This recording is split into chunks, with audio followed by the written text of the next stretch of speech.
Generally, Treyarch is the top dog when it comes to zombies. Whenever they added something new to their games, the other developers would follow suit. However, there were some instances when it was the other way around. Something that the other developers came up with would be implemented into Treyarch's games.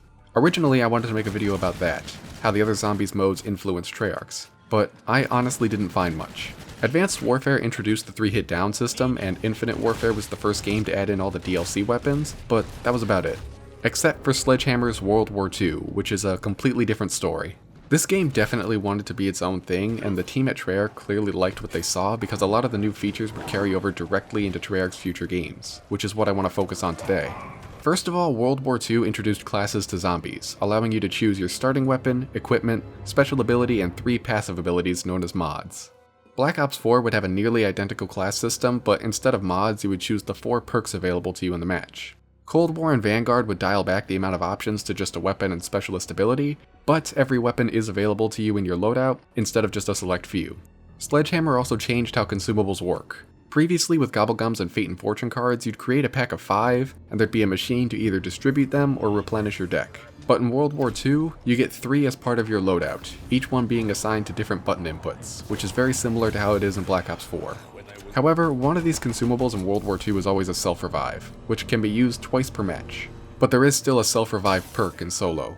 This was altered a little for Black Ops 4 by making those 2 Self-Revives part of the solo base kit, and removing the Self-Revive perk altogether, and Cold War and Vanguard continue to have Self-Revives, but now as a craftable item, and you still get a free one in solo.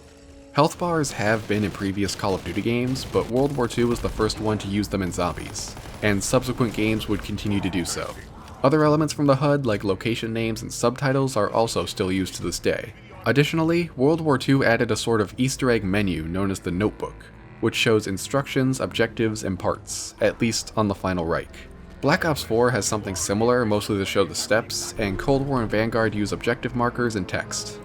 World War II made a few quality of life changes to the power-ups. They all spawn a few feet back to save players from grabbing the ones they don't want, which is different from the drop delay that Treyarch would implement, but they both achieve the same goal.